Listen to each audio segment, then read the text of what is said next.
it's Kimber here again with Moksha Yoga and Wellness as the second part of this series on how to use your lifestyle to balance Kapha Dosha. I want to talk about exercise.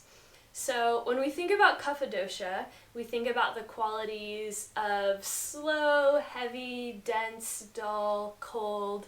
And in Ayurveda, we're talking about always balancing with the opposite. So if we think of the opposite of those qualities, what counteracts almost all of them is movement, which is great. So exercise is going to be your best friend if you have a kapha imbalance. And even just as important as what types of exercise you do are how you do them. So if you have a kapha imbalance, it's going to sound like the worst thing in the world, but getting up in the morning, first thing, getting your workout on is going to be a game changer. I promise, because I've been there. I know you're just like, ugh, that sounds awful. Give it a try. Don't take my word for it. See how it goes. See if you notice a difference in your energy levels. See how you feel. So first thing in the morning, and really focusing on getting really, really sweaty. If you have access to a sauna, even better. So thinking about things that really, really break a sweat, working out some of that excess water. Kapha comes from the elements of water and earth, so getting rid of excess water can be really helpful with sweat. So that being said, you know I was going to say it, cardio is going to be your best friend as a person with a kapha imbalance. And don't think that cardio has to look like I run for an hour 4 days a week. Really start with what's reasonable for you and what makes your body feel better. We want our exercise to give us energy and not drain us of energy. So if you're not allowing your body time to recover, if you're not resting and eating well, you can be doing all the work in the world and it may not be actually helping, it may be hurting you. So really get in touch with your own intuition of what your body's trying to tell you and what's going to work for you, because it's going to look a little different for everybody. I mean, I'm giving recommendations on what works in general for folks who have a little bit too much kapha going on in their lives, but that looks different for everybody because everyone's constitution is different.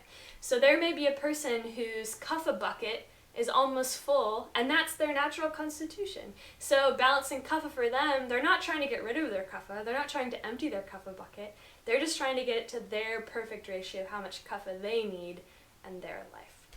So kapha people in general have really good endurance. They generally have a little bit of a bigger build that they can just hold muscle and hold mass pretty easily. So the cardio is going to be really important.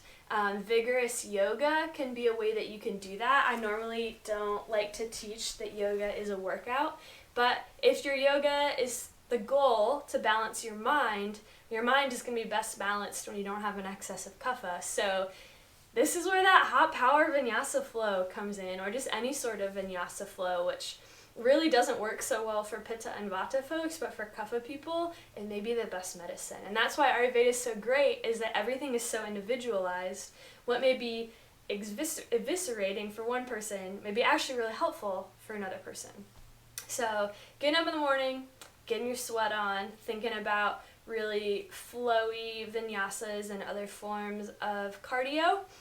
You can also do weight training, but as a kapha person, you're likely pretty strong already, that it's not hard for you to build and maintain muscle, so maybe that's not your main focus.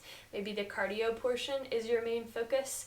And maybe you don't need as much of the stretch and softening practices. Maybe you don't need as much of the yin yoga and restorative yoga and foam rolling. You may be kind of soft already.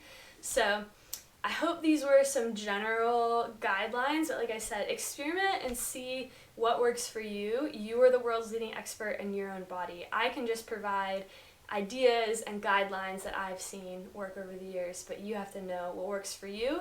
And I think it's really important in exercise to do something you like. If you hate running, you don't have to go try and make yourself be a runner.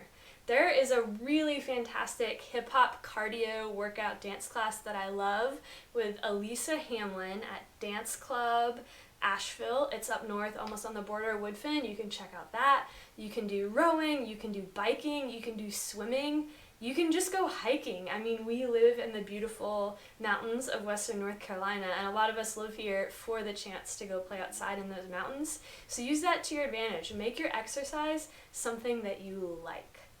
So I hope this is helpful. Let me know what questions you have, and I'll talk to you soon about how to balance for the other dishes.